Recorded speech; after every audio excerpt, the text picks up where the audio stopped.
Hello my lovelies, Ruby here, and with the release of Champions, it's time for me to finally return to yapping on YouTube about my favorite archetype in Pokemon VGC, Trick Room. Pokemon Champions brings us the biggest VGC shakeup we've seen in years, as it's almost like the release of a new generation, but without new Pokemon or moves. Like many other players, I was originally flummoxed by the significantly reduced pool of Pokemon and items for trainers to work with, but over time in my initial session with the game, I grew fond of the lower power of the held item pool. I will say though, that the current selection of items and friends makes playing traditional hard Trick Room a lot more of a puzzle than it usually would be. I've had many friends ask me if I thought if it was even possible, to which I replied, of course it is. I played around with all sorts of different Trick Room ideas for Regulation MA. Regulation, mamma mia, what a small pool of usable things. And I found all sorts of things that I like. I'll talk about different setters and sweepers in this video without going into too much detail about teams, in addition to general tips and tricks for Trick Room in this format. Navigating Trick Room in this format can be a lot more difficult without the comfortable familiarity of Indeedee Hatterene and going Follow Me, Trick Room, Helping Hand, Expanding Force. But that doesn't mean we cannot still ruin our opponent's day with Twisted Dimensions. So here are some tips and tricks to keep in mind. Thankfully for Trick Room players, our sleep paralysis mushroom Amoonguss is not in the format.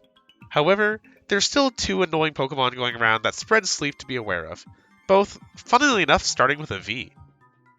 Both tend to be running Focus Sash, and there's no goggles in the format, so it may not seem at first like there's an obvious consistent answer. Well, thankfully, there kinda is. All of the Trick Room teams, and Reg MA teams in general, that I've built at this time have had at least one Fake Out user. Because there's no terastallization in this format, the sleep-inducing Pokemon in front of you cannot tear a Ghost to escape being flinched. This is always safe to do, because there is no partner that is paired with Venusaur or Vivillon that can one-hit KO Oranguru or Farigiraf. Like all formats, especially in Best of 1 ranked ladder, you're always going to have players who are over-prepared for Trick Room, so you have to play around these guys. Thankfully, since Trick Room is not as crazy strong or popular in this format, Imprison is not super common. In fact, in all of my time laddering, I've only seen it twice, and once was on a Pokemon that doesn't normally run it and really took me by surprise. Regardless of its scarcity, the method for playing around Imprison is still effectively the same. Over time, playing hard Trick Room, you'll gain a good sense for when an opponent is going to Imprison. When your Spied-Off senses are tingling, don't waste your turn going for the wasted Trick Room, shove damage into the Imprisoner or take out the partner if possible. The Pokemon that sets Imprison has to summon the field, usually being useless, in order to keep stopping your Trick Room. You can often take advantage of this by effectively treating the game as a 2v1.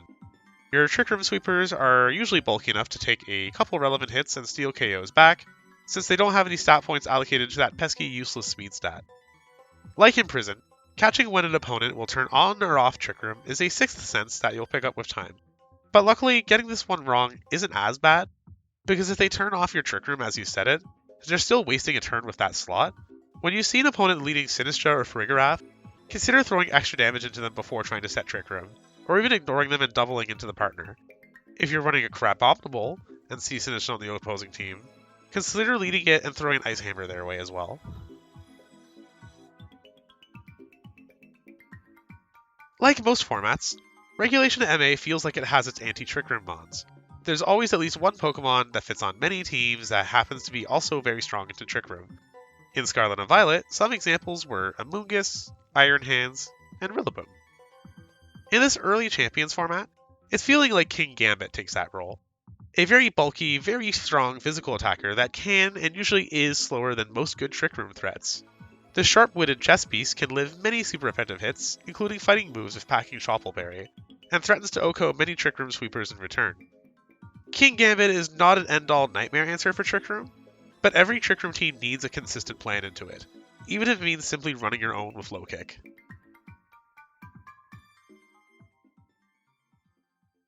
Setting Trick Room in Regulation MA of Pokemon Champions is not always as free and easy as it could be in past formats of even much higher power level. No Smeargle, no Indeedee, Covert Cloak, or Safety Goggles means certain usual answers to Trick Room can be quite a nuisance. So I want to talk about which Trick Room setters I think are the best in the current format for ensuring our dimensions get twisted.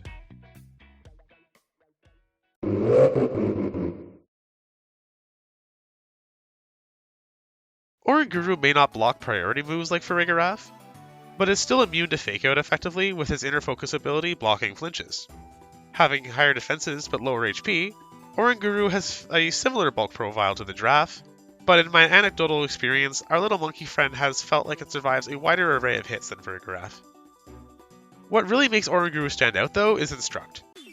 If you've ever played Paper Mario The Thousand Year Door, you may know that Goombella's Rally Wink is one of the most broken partner attacks, trading Goombella's turn action to allow Mario an extra hit. Instruct does the same thing, and lets Oranguru's partner just smash through its opponents. For example, with Mega Crabominable's Ice Hammer, you effectively get a Calyrex Ice at home, being able to take the 2 KOs in one turn with a powerful Ice attack. Farigiraf has fallen a bit from grace as one of the most menacing Trick Room setters, but still holds its own near the top with its insane ability Armor Tail. Protecting both Farigiraf and its partner from Fake Out, Armor Tail lets you get some extra damage or setup happening with the partner while our long boy twists the dimensions. As such, Farigiraf pairs well with Pokemon that are setting up on the first turn, such as King Gambit with Swords Dance or Hatterene setting Psychic Terrain, or next to a Pokemon that wants to slowly and safely pivot out, such as Incineroar. Without Throat Spray in this format, however, Farigiraf does struggle a bit to set itself apart for dealing damage on its own, and functions best as a support next to a Pokemon that can get a lot done on its own. Mega Golurk is also an excellent pairing for the draft by getting powerful chip damage in even when the opponent protects. Sinistra's usage on Trick Room teams has always been a bit up and down, but it's been proving itself to be a reliable setter in both hard Trick Room teams and teams that have less dedicated Trick Room options such as Archaludon Rain.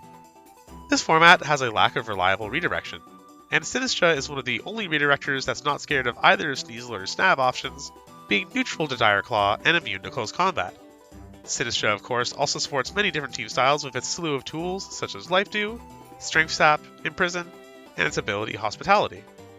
What makes Sinistra so uniquely useful at setting Trick Room is its typing. It's naturally immune to Fake Out due to being a ghost, and while there is no Spore user in the format currently, Sleep Powder from Vivillon or Venusaur can be annoying, so Sinistra's Grass typing still comes in handy there. The honorable mention for a Trick Room setter goes to Mimikyu. Mimikyu was a Pokemon I was initially excited to use on Trick Room in this format. Like everything else mentioned on this list, it cannot be bothered by Fake Out. Plus, it has Disguise to make killing it on turn 1 very, very difficult. The thing is, that's kind of where Mimikyu ends in terms of being useful at this time. Its pool of moves don't do a lot to support the sweepers we have currently in the format, and there's better ways to deal Fairy or Ghost damage on Trick Room teams. Mimikyu is still perfectly serviceable in this format, and I encourage you all to consider it when building still. It's just not quite as immediately obviously strong as the other 3 Pokemon in this list.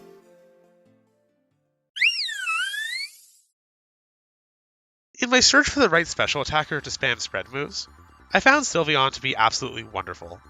Unlike Hatterene or Armarouge, who want to be using Expanding Force, Sylveon does not require a partner to set up Psychic Terrain before letting off its brutal attacks. Sylveon is also more reliable than Torkoal at this job due to its Fairy typing. There are more Fire Resists in the current format than Fairy Resists, and a lot of the Fire Resists also come paired with Pokemon that change the weather, further reducing Torkoal's usefulness. Sylveon is also quite bulky. It lives stupid special hits that you would never expect, allowing it to steal early damage before Trick Room is up, or finish the game when it's down. While streaming with it, I even survived a Mega Glamora's Sludge Bomb at one point. With Pixelate giving a sizable boost to the damage of normal type moves it converts, Sylveon also gets a fantastic panic option in Hyper Beam. I wouldn't be running Hyper Beam if Sylveon had choice specs and was locking in its move, but it's not often all that difficult to survive the recharge turn and switch back to Hyper Voice. And so far, I've seen almost nothing survive a neutral hit from Hyper Beam.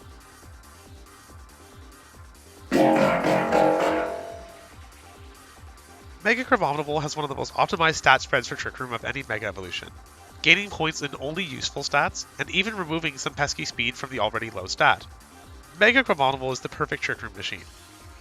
Boasting an absolutely obscene 157 attack, Crab does a wonderful impression of Calyrex Ice in this low power format. Ice Hammer, in tandem with Instruct or Helping Hand, will KO almost anything, including resisted hits from Pokemon that are not particularly bulky, such as Basculegion, Mega Delphox, or Hisuian Typhlosion. For non-resisted hits, Ice Hammer OHKOs all the Pokemon you'd associate with being typically frail, such as Mega Gengar or Mega Floette, and even quite a few things that may surprise you, such as Mega Gardevoir or Sneasler. One of the craziest OHKOs Crabominable can get, albeit inconsistently, is with Mach Punch into King Gambit. Against the right team, this can lead to an incredible blowout on turn 1.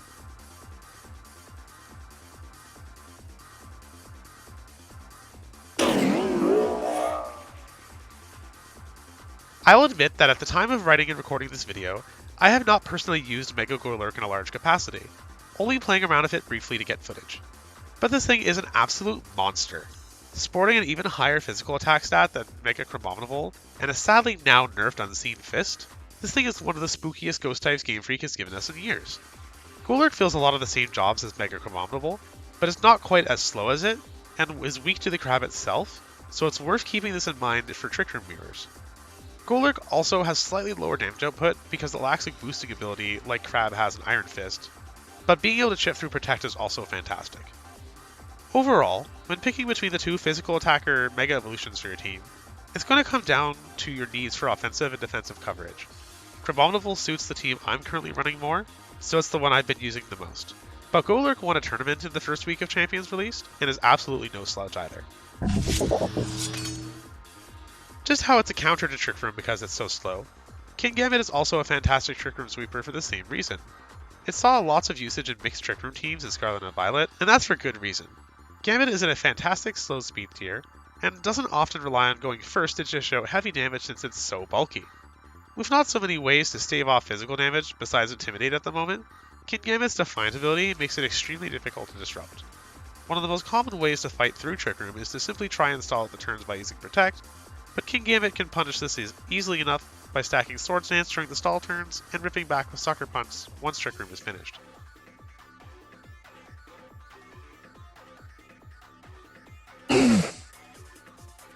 While I did say Torkoal is underwhelming compared to Sylveon right now, our little tortoise is still a beast to be taken seriously when it shows up. Drought plus Eruption is a massively formidable offensive threat, and pairing it with Instruct on Uranguru can make Torkoal nearly impossible to wall. Torkoal still doesn't like all the opposing weather running around, so it works best on a team that's more dedicated to Sun than just being slapped on a random team with a Trick Room mode. If you want to make the best use of Torkoal, it'd be best to consider pairing it with Venusaur and/or Mega Charizard Y for a fast mode on the team. And for an honorable mention, I'd also like to talk about Mega Slowbro. Mega Slowbro is a mon that I think has a lot of potential for Trick Room trainers to make use of. Having Oblivious in its base form makes it immune to Taunt, and when it Mega Evolves, it can dish out incredibly strong expanding forces and body presses. But overall, it feels like Mega Slowbro requires a lot of support to make work in the current format. What it does have going for it is a very deep and diverse move pool and incredible bulk. It is so hard to kill the thing in one shot, so it's safe to set Trick Room quite easily even without redirection. If in Regulation MB, we keep a similar power level to what we have now, but also within DD legal, we may see a format where Mega Slowbro can be an absolute menace. So those are all of my initial thoughts and findings on the first official format of Pokemon Champions. While I do wish we had more to work with in building creative Trick Room teams, I did find building stuff that worked to be an interesting puzzle to navigate, as it has been a fun and rewarding process.